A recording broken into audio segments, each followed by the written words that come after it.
On va avancer parce qu'il y a beaucoup à dire aussi sur ce qui s'est passé. 48 heures après, on en sait davantage sur cette opération d'une audace inouïe qui a visé donc une des places fortes militaires russes, c'est-à-dire ce port de Sébastopol qui abrite le meilleur de la flotte russe en mer Noire.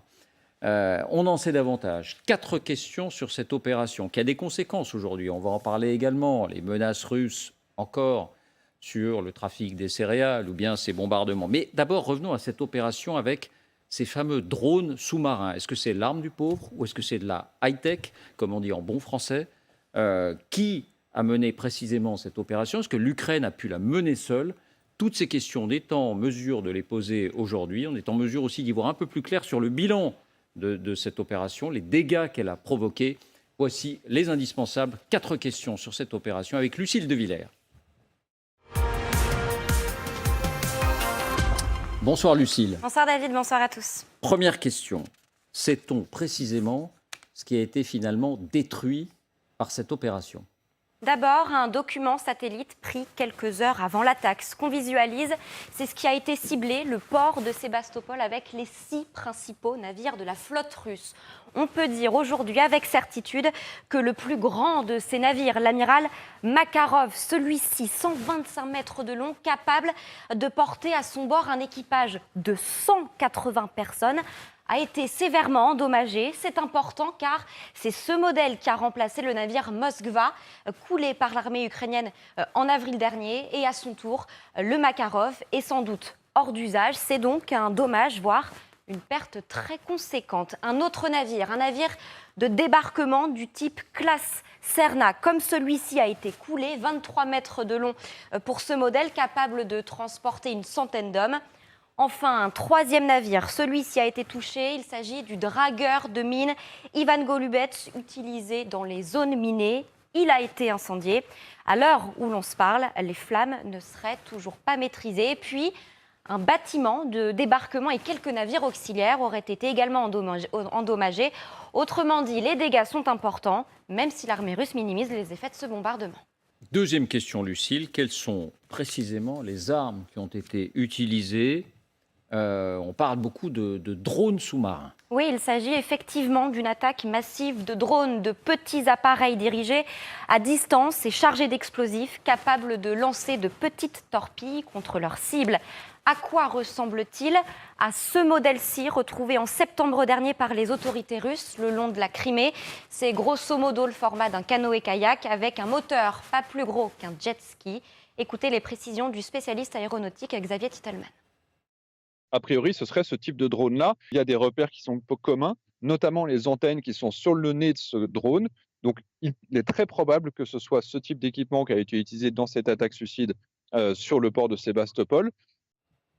Ce qui est hors du commun, c'est que plusieurs vidéos tournées via une webcam intégrée, comme ici, ont été tournées. Regardez sur cette vidéo comment le drone se faufile et se dirige tout droit vers ce que vous venez d'apercevoir, l'un des bateaux ennemis russes. Regardez aussi sur cette autre vidéo, on voit bien que le drone est ciblé par des tirs défensifs, soit de navires, de bateaux à moteur ou même de cet hélicoptère. Au loin, on a distingué très clairement les ricochets des balles dans l'eau. Enfin, d'autres images tournées via un smartphone depuis le sol montrent la même scène, un hélicoptère qui tire dans l'eau, sans doute sur l'un des drones. Alors, ces armes, ces fameux drones sous-marins, ces armes sont-elles ukrainiennes ou bien ont-elles été livrées? Eh bien, il y a des versions divergentes, mais tout indique que ce ne sont pas des engins fabriqués en Ukraine. C'est ce que dit Xavier Titelman, écoutez-le. Les Russes accusent les Britanniques ou les Américains. C'est dans cet équipement-là, c'était marqué en anglais. Et donc, a priori, ce n'est pas du matériel qui a été conçu et développé en Ukraine. Et d'ailleurs, en août dernier, Boris Johnson, le Premier ministre britannique de l'époque, avait annoncé le don de 2000 drones à l'Ukraine. Alors, voilà pour les armes. Quant au déroulement de l'opération, est-ce qu'on estime que l'Ukraine est en capacité de les avoir menées seule? Eh bien, la Russie affirme qu'elle a en effet été aidée par les Britanniques. La préparation de cet acte terroriste a été menée par des spécialistes britanniques basés à Ochakov, dans la région de Mykolaïev, en Ukraine. C'est ce qu'a dit le ministère russe de la Défense sur la chaîne Telegram. Information démentie par la Grande-Bretagne par la voix de son ministre de la Défense. Merci, Lucille. Alors, voyons peut-être les points séparément. D'abord, Pierre, je me tourne vers vous. Les drones sous-marins. C'est une arme low cost ou c'est une arme high-tech? Alors, juste une petite précision, ce ne sont pas des drones sous-marins, parce que ce sont des drones sur l'eau. De surface, pas en fait. Sous l'eau, donc de surface. Ils sont mal nommés. Voilà, ils ne sont pas sous-marins, ce sont des drones navals. Effectivement, ça a été très bien dit. Une sorte de jet ski un peu prolongé et avec une charge à l'intérieur qui explose au contact, à la frappe du bâtiment. De la même façon que nous n'avons pas été surpris tout à l'heure d'entendre une Russe de Paris expliquer qu'elle trouve que Poutine est génial, ce qui vient de se passer là n'a rien de surprenant. Mais vous n'êtes jamais surpris. Non, mais attendez,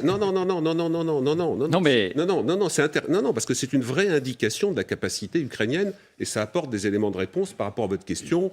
Est-ce que les Ukrainiens ont été aidés, pas aidés, etc. Tout ça là-dessus, d'ailleurs, on n'est pas certain qu'on le sache vraiment. C'est pas le sujet. C'est que depuis le début de la guerre, le nombre d'opérations spéciales surprenantes, des attaques sur Belgorod, raids d'hélicoptères au début de la guerre sur Belgorod, c'est pas rien. Les gars des forces... Belgorod, je rappelle que c'est à 40 km à l'intérieur du territoire russe. Ça veut dire qu'aller-retour, grosso modo, les forces spéciales ukrainiennes, pour aller frapper à Belgorod, ils ont dû faire une centaine de kilomètres au total.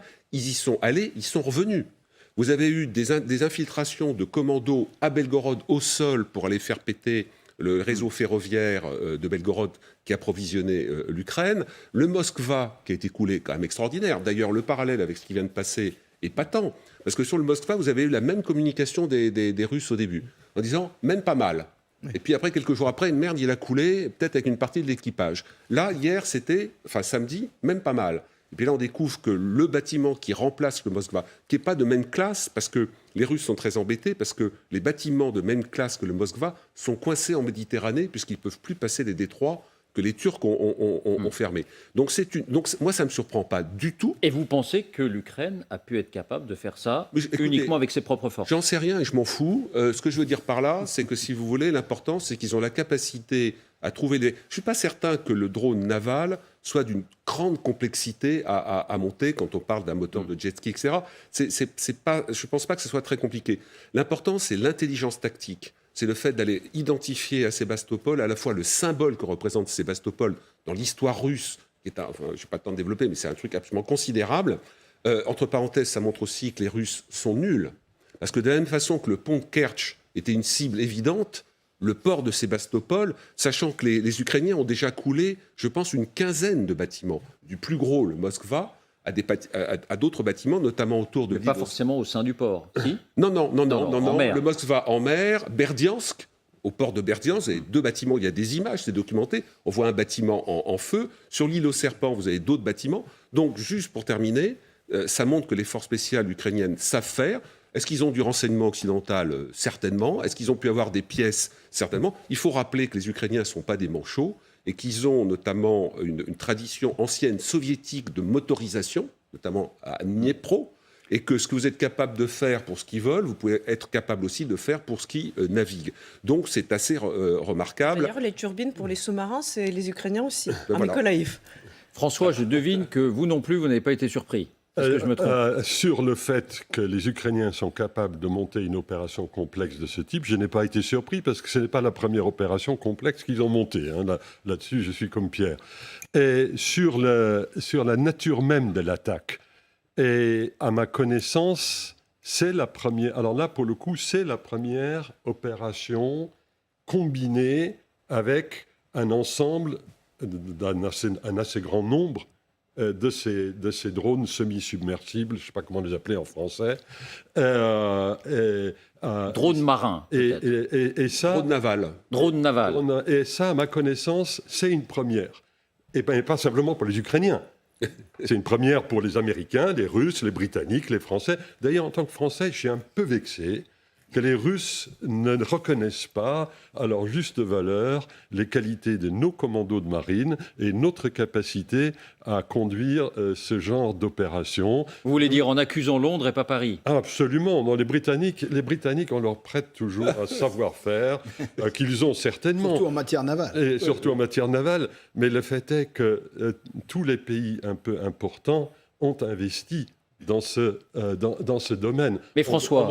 On en verra beaucoup d'autres comme ça. Alors, Oui. est-ce que c'est du high-tech ou pas du high-tech? Un jet ski, c'est du high-tech ou pas du high-tech? Non. Bien sûr que c'est du... Comment ça? Un jet ski? Un jet ski, c'est du Je ne high-tech. sais pas si c'est du high-tech. Enfin, quand on pense à du high-tech, on ne pense pas spécialement aux jouets de bord de mer. Ça fait des choses qu'il y a 40 ans, personne ne pouvait même concevoir. Mais le high-tech, on pense plutôt aux technologies d'avenir, pas celles du passé. Je suis désolé, tout ça, ça fonctionne avec des circuits électroniques très pointus, ça fonctionne avec des liaisons avec le renseignement sur lequel l'accent a été très justement mis, et de préférence du renseignement en temps réel. Ah non, techniquement, mais François, c'est très pointu. Est-ce que pour vous... Mais c'est aussi pointu que cet objet-là. Mais c'est pas moins pointu non plus. Est-ce que pour vous, l'Ukraine a pu fabriquer ces appareils, ou est-ce que c'est de livraison acheté aux galeries Farfouille, mais on s'en fout complètement. Et le fait que alors l'argument qui est assez marqué en anglais à l'intérieur. Alors là, ça c'est merveilleux. Ah oui. Alors là, tous les pays qui fabriquent des jet skis. Ils vont mettre dessus, évidemment, les trucs en anglais. Non, mais pourquoi c'est important? Sur la terre entière. Pourquoi c'est important, François? Pardon.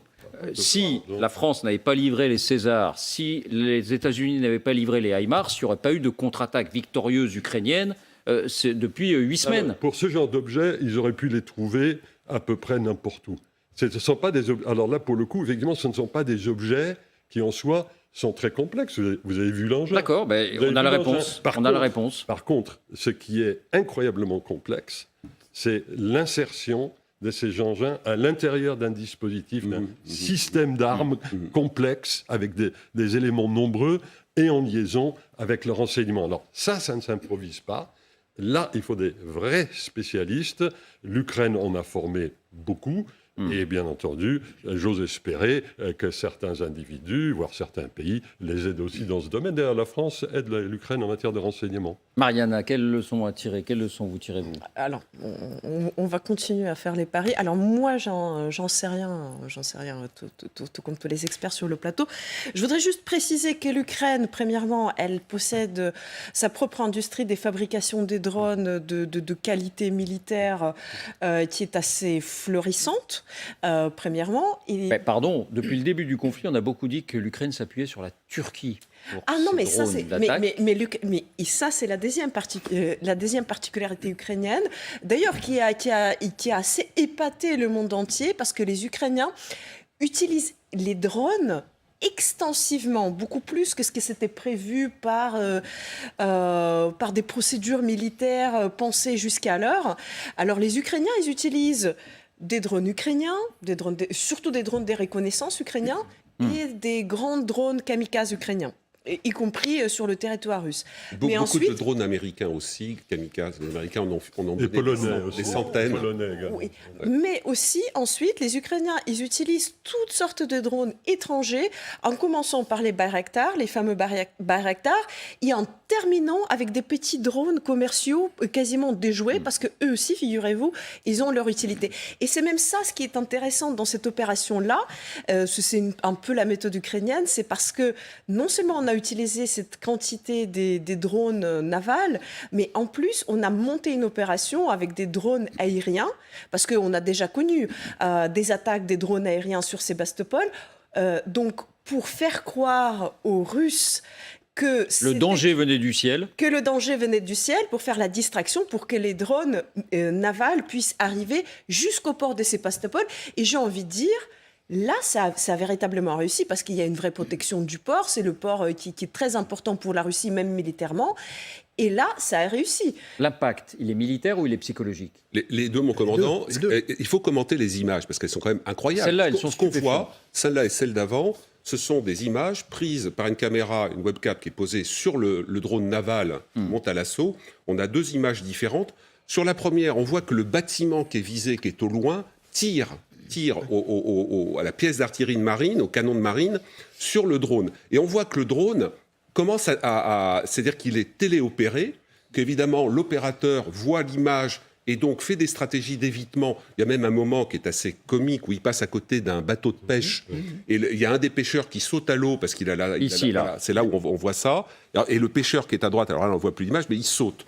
Et après vous voyez un hélicoptère, ça a été effectivement présenté tout à l'heure. Et l'hélicoptère, ça veut dire que c'est la panique du côté des Russes. Donc le bâtiment qui voit le drone naval arriver tire mais ne va pas arriver à le détruire.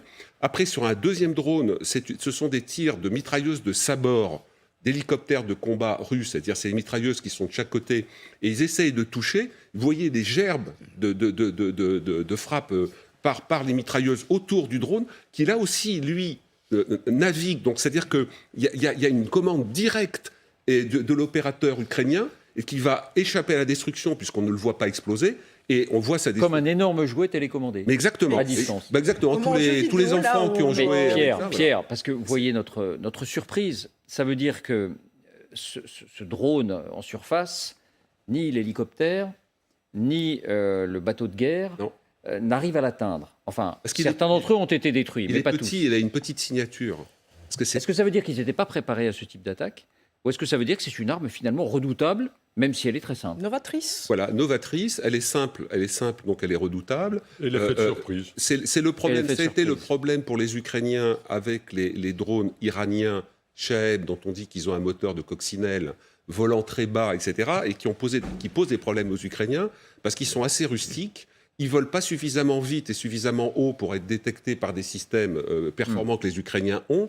Donc voilà, donc ça c'est une réalité de la guerre. Je peux vous assurer, François l'a dit, tout le monde observe ça en disant mais voilà, la guerre de demain, c'est pas nécessairement des choses hyper sophistiquées. Oui, c'est ça qui est stupéfiant. Justement, ça fait surgir quelque chose d'intéressant, c'est que la guerre, c'est aussi souvent une question d'audace. C'est-à-dire qu'il y a le matériel, il y a la technique, il y a la stratégie, aujourd'hui même l'hyper-technologie, mais il y a quand même une question d'audace. Et là, ce que réussissent les Ukrainiens est formidable. Le fait que nous soyons en train d'en parler en ce moment, ça doit à la fois à cette novation technique, c'est-à-dire ce drôle de jouet qui se transforme en arme subitement sous nos yeux un peu ébahis quand même, en tout cas les miens, parce que moi je ne suis pas spécialiste comme vous, mais il y a aussi cette audace militaire d'aller frapper au bon endroit, à un endroit très symbolique, et mettre en défaut la défense des Russes. Et donc là, il y a quelque chose d'un peu métaphorique dans cette petite arme qui traverse les flots sur cette image qu'on voit, et qui va toucher un gros bâtiment bien lourd et qui va le handicaper très fortement. On a un petit résumé de ce que réussissent brillamment à faire les Ukrainiens face aux Russes, avec, on croyait au début, une disproportion des forces militaires, et en fait, ils inversent le rapport de force avec de la bonne technologie et de l'audace très remarquable. Franchement, c'est un coup qui doit être commenté en ce moment sur la planète entière. Dans les écoles de guerre, 2 questions sur les conséquences. Il y a 2 types de conséquences, c'est-à-dire les représailles russes d'une certaine manière. D'abord, parce que ça provoque une nouvelle inquiétude, même si c'est un peu... j'allais dire un marronnier, n'utilisons pas ce terme pour des conséquences qui pourraient être dramatiques. Enfin, l'accord sur la livraison des céréales. Les Russes disent en clair, ce drone a pu être lancé d'un navire civil qui empruntait le couloir réservé aux cargos livrant les céréales.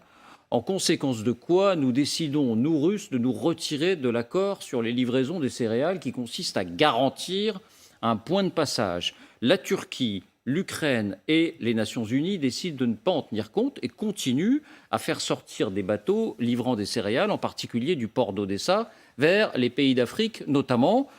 Est-ce que, d'une certaine manière, c'est mettre la Russie au pied du mur en disant si vous vous retirez de l'accord, est-ce que vous êtes prêt à intercepter ou à canarder ces bateaux? Non, c'est une séquence vraiment intéressante et c'est un moment tournant de la guerre s'agissant des relations avec les pays du tiers-monde.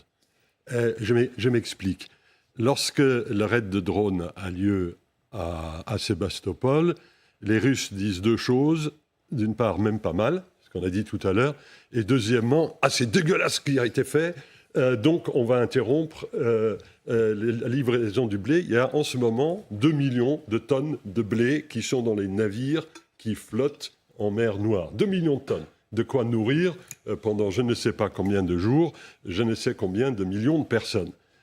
Du blé pour l'Algérie, du blé pour les pays d'Afrique subsaharienne, pour l'Égypte et ainsi de suite. Les Turcs qui contrôlent les détroits, comme ça a été rappelé tout à l'heure, les Turcs ont fait semblant de ne pas entendre les Russes. Ils ont dit on n'a pas reçu votre notification de retrait de l'accord. Et comme on n'a pas reçu la notification, on fait comme si de rien n'était. Et maintenant, les Russes sont effectivement extrêmement embêtés parce qu'ils ont le choix entre couler une vingtaine de navires chargés avec 2 millions de tonnes de blé, en affamant un nombre considérable de gens au passage, des bateaux qui appartiennent à des pays qui ne sont pas l'Ukraine en général, ce sont des bateaux de pays tiers. Ou bien ils cannent. Et là, pour l'instant, ils sont en train de canner. À ma connaissance, ils n'ont pas tiré sur ces bateaux. Et ils ont seulement... Et ce serait impossible de le faire. Comment ça, c'est impossible? Balancer un missile. Impossible. Militairement, non. Politiquement, ce serait impossible. Oui, mais attention. Poutine a déjà fait des choses très discutables sur le plan politique depuis quelques mois. Aujourd'hui, 80% de l'eau courante à Kiev a été coupée. Oui. Visiblement, les considérations bassement humanitaires ne font ni chaud ni froid. Oui, mais là, c'est entre l'Ukraine et la Russie. Là, ça mettrait d'une certaine manière en jeu aussi les pays tiers. C'est ça la question. Quelles sont les conséquences s'il y a un bateau étranger qui est collé? Et notamment les Turcs. Et le résultat, c'est que la Noria des livraisons va très probablement reprendre sur une base pérenne.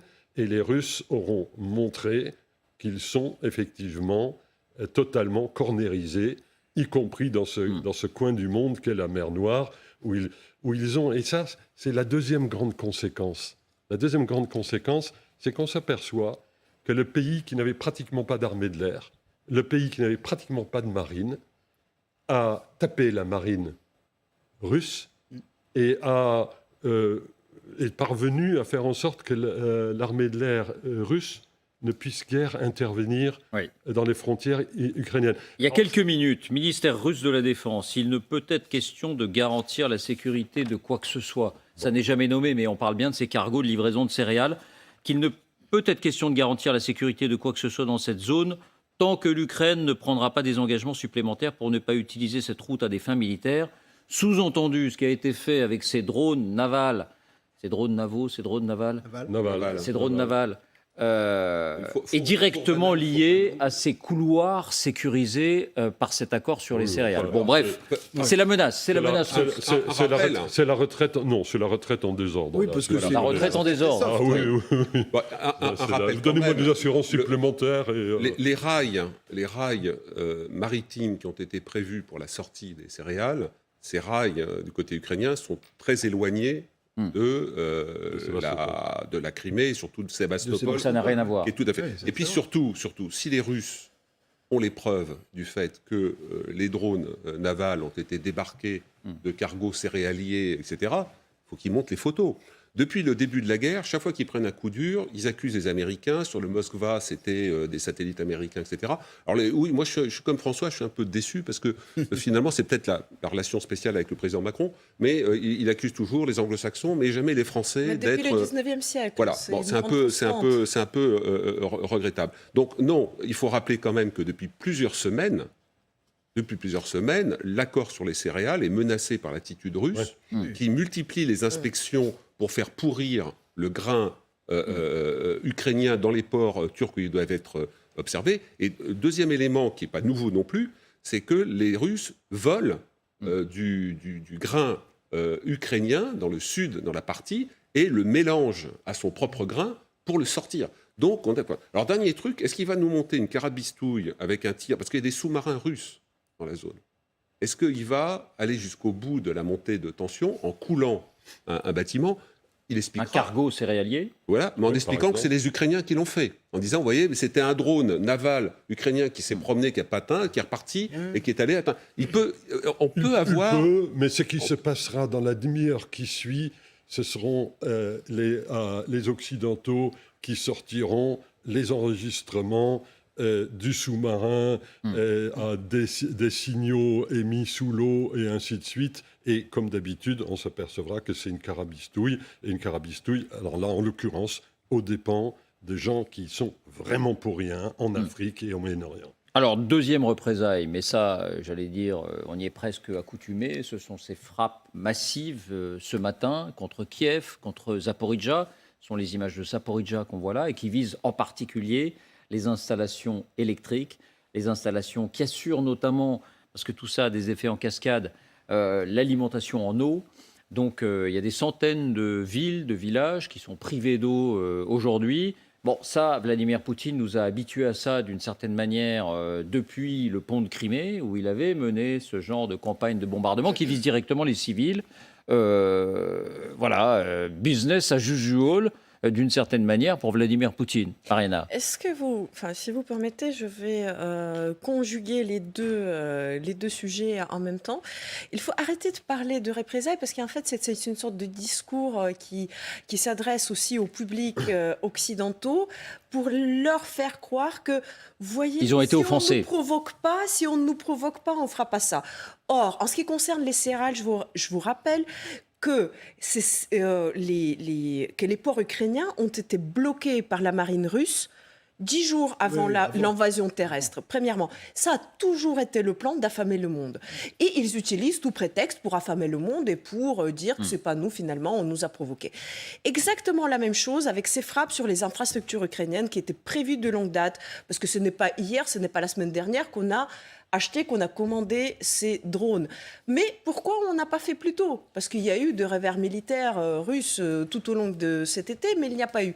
Précisément. Il y a une coïncidence de date quand même à chaque fois. Non, mais c'est une façon de tenter de faire pression sur l'opinion ukrainienne. Parce que c'était l'été et la pression sur les infrastructures ne serait pas aussi forte. Ils ont tout simplement attendu le moment où il commence à faire froid, où il commence à faire nuit tôt, où la pression sur les infrastructures est maximale pour terroriser les populations et pour qu'on ne puisse pas réparer assez facilement. Ma seule question, c'est à force de multiplier ce genre d'opérations, est-ce que ça peut arriver à entamer le moral et la détermination des Ukrainiens à soutenir leur armée dans cette guerre ? Ça a l'air d'être le contraire. Ça n'a pas l'air d'être le cas, mais je pose la question. Je peux vous donner l'exemple. Je ne sais pas si ça marcherait aussi bien en France, mais le gouvernement et les autorités municipales communiquent régulièrement sur le sujet en demandant aux populations, par exemple, de ne pas utiliser l'électricité ou ce type d'électroménager de telle heure à telle heure. Et je peux vous dire, ce que je regarde dans mon entourage, même sur les réseaux sociaux, c'est absolument formidable. Les gens suivent ça à la lettre de leur propre gré. Je peux vous donner même un exemple un peu marrant. Mes parents, pour ne pas utiliser l'électricité aux heures qui sont déconseillées, eh bien, ils se sont bricolés l'éclairage avec des guirlandes de Noël fonctionnant avec des piles. Tout simplement pour ne pas utiliser... Vos parents sont toujours en Ukraine ? Oui, ils sont à Kiev, oui. À Kiev ? Voilà. D'accord. Ils sont directement confrontés donc à ces coupures d'eau, ces coupures d'électricité. Et je peux vous dire que tout ça se passe relativement en bonne humeur.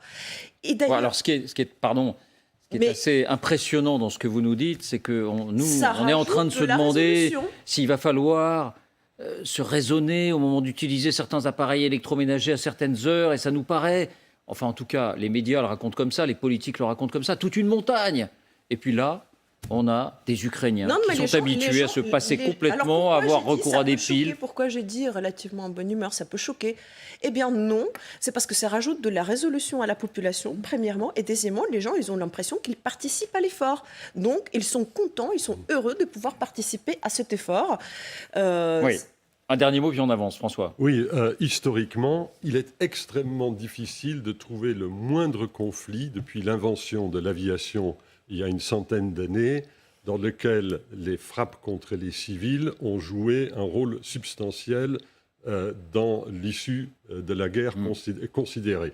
Ça, vous pouvez regarder, que ce soit la guerre d'Espagne, la guerre de 40, les bombardements de l'Allemagne en 43, 44 et ainsi de suite. Pardon de faire référence à un exemple horrible, mais est-ce que ça n'a pas joué dans la reddition du Japon dans la Seconde Guerre mondiale ? Le Japon, la bombe atomique Oui. Oui, la bombe atomique, on change de nature, on change d'univers. Et c'est d'ailleurs bien un problème dont nous avons parlé parfois autour de ce plateau. C'est bien pour ça qu'il y a un tabou sur l'emploi de l'arme nucléaire. Bon. Il y a aussi l'exemple de la Syrie où la Russie avait massivement bombardé les civils et d'ailleurs ça a eu son effet malheureusement. La seule différence avec la Syrie où on tuait les civils, c'est que les Ukrainiens, ils ont leur propre gouvernement et leur propre armée. Non, je voudrais qu'un mot, qu'on